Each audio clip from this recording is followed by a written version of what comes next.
हाय. Hope सगळ्यांची दिवाळी छान साजरी झाली असेल. आणि आजचं हे वातावरण बघा कसं ढगाळ ढगाळ झालेलं आहे. अजूनही काही पाऊस थांबण्याचं चिन्ह घेत नाही आहे. तर आज म्हटलं दिवाळीनंतर एक छानसा चटपटीत गावरान पदार्थ करूया. पहिल्यांदा भाकरी करून घेतल्या गरमागरम आणि आता बघूयात पुढचा पदार्थ काय आहे. तर आज गावरान चवीची आठवण झाली म्हणून आज मी हे पहिल्यांदा केलेलं आहे आणि तुमच्याबरोबर मला असं वाटतं की शेअर करावं. सो बघूयात तो कोणता पदार्थ आहे. तुम्ही सगळे करतच असाल तर चला पाहूया तो पदार्थ. काम चालू आहे. आज भाकरी केली मी. होय आणि ती चुरून खायची. चुरून चुरून कशामध्ये? मुगाच्या मेदग्यामध्ये. पण भाकरी तशीच ठेवलेली आहे ना का ती पण चुरलेली आहे ऑलरेडी? ऑलरेडी नाही चुरलेली. ती आयत्या वेळेला चुरून घ्यायचं. हे पहिल्यांदाच घेऊ किंवा लावून खाऊ ते ठरवता येईल. पण ती चुरून नाही चुरून मस्त लागते ते. त्यावेळी ठरवू. मला वाटतं भाकरी करून ती भाकरी पण चुरून ठेवली की काय? नाही भाकरी चुरून नाही. ते पहिल्यांदाच केलंय मी. तर चुरून खाली की छान लागते भाकरी. ठीक आहे ना, तसं त्यामुळं एक प्रयोग केलाय. Yes yes. आता काय सांगावं, दिवाळी नुकतीच होऊन गेली आहे आणि सगळे खुश आहेत. छान घरच्यांच्या बरोबर सगळा आनंद सगळ्यांनी घेतलेला आहे, दिवाळीचा आनंद. पण आता मात्र दिवाळीचा फराळ आणि ते स्पेशल पदार्थ खाऊन खाऊन खूप कंटाळा आला आहे. तोंडाची पाबळी जाण्यासाठी आता काय करायचं, तर म्हटलं आज मस्तपैकी भाकरी करावी. गावरान चवीची आठवण आली त्यामुळे म्हटलं भाकरी.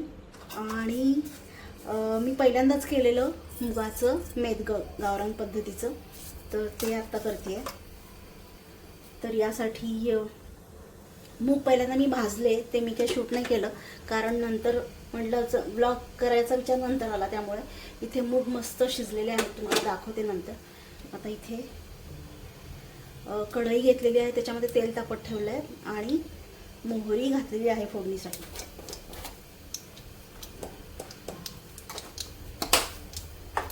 आणि खूप साधं सोप्या पद्धतीनेच करणार आहे, जास्त काही तामझाम करत बसणार नाही.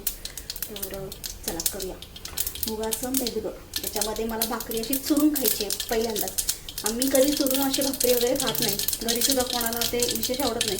पण आज मात्र मी भाकरी चुरून खाणार आहे.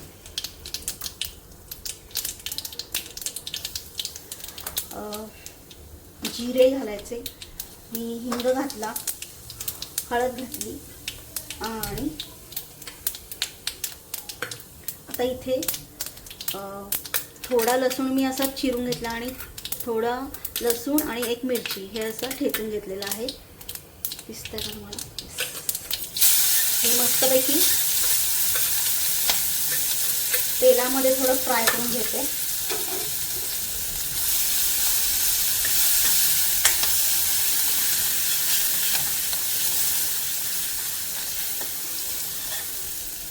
ओके, त्यानंतर हा पण लसूण घालायचा आहे त्याच्यात. मग तो तोंडात कसा आला ना की मस्त लागतो दाताखाली.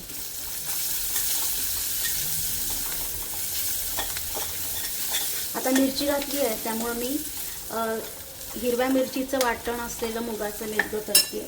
लाल तिखट घालणार नाही आहे मी. आणि आता याच्यामध्ये फक्त एक टमाटर चिरलेला आहे.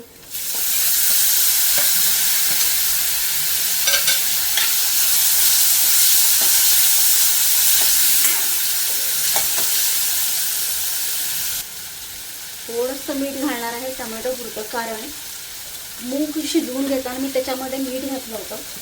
मूग पहिल्यांदा भाजले फक्त आणि कुकरमध्ये पाणी आणि मीठ आणि थोडंसं तेल घालून 4-5 शिट्ट्या करून घेतल्या होत्या. मस्त मूग असे शिजलेले आहेत.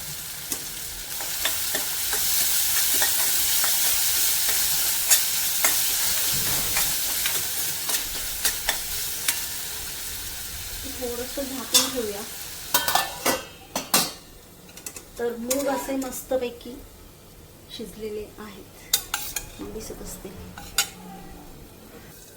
लसणाचा असं घमघमाट सुटला ना काय सांगू. भरपूर लसूण घातला.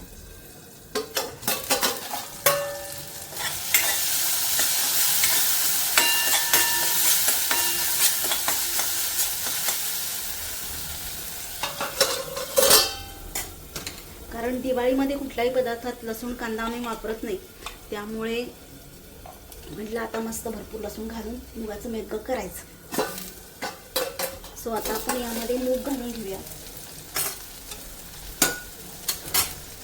कांदा नाही, टोमॅटो मूग शिजलेला आहे.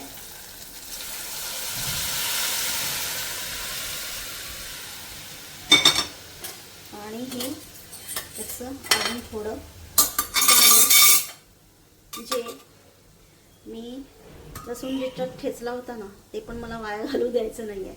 सो हे पण ओके, इट्स डन. आफ्टर खदा खदा हे जेव्हा शिजेल, ऑलरेडी मूग शिजलेले आहेत, फक्त पाण्याला उकळी अशी येऊ द्यायची मस्तपैकी. तर थोडंसं टेस्टिंग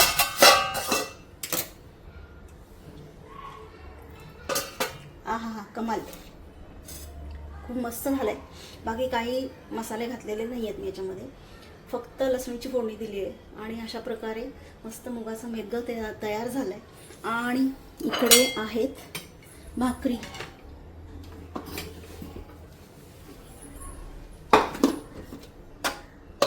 आणि इकडे आहेत मस्तपैकी भाकरी. ह्या मऊ मऊ सूत आहेत, एकदम मऊ सूत, मऊ मऊ. तर या मस्त चुरायच्या आणि मुगाच्या मेदग्याचा आस्वाद घ्यायचा. मस्त मुगाचं मेदगं तयार होत आहे, उकळी आली. आणि आता शेवटी सगळ्यात आपल्याला ह्याच्यामध्ये खोबरं कोथिंबीर फक्त घालायचं आहे भरपूर.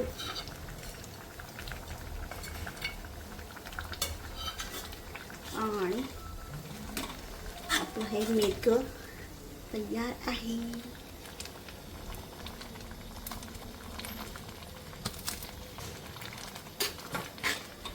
भाकरीसोबत चुरून खाण्यासाठी मेदगं तयार. चला, आजच्या पुरतं एवढंच. पुन्हा लवकरच भेटू छानशा रेसिपीसह, वेगवेगळ्या ब्लॉग्ससह. तुम्हाला कशी वाटली ही रेसिपी नक्की सांगा आणि नक्की ट्राय जरूर करा. बरेच जण करत पण असतील, पण मी आज पहिल्यांदा अशी ट्राय केली आहे, त्यामुळे मी तुमच्याशी शेअर करते. So please like, share and subscribe. चलो, टेक केअर, बाय बाय.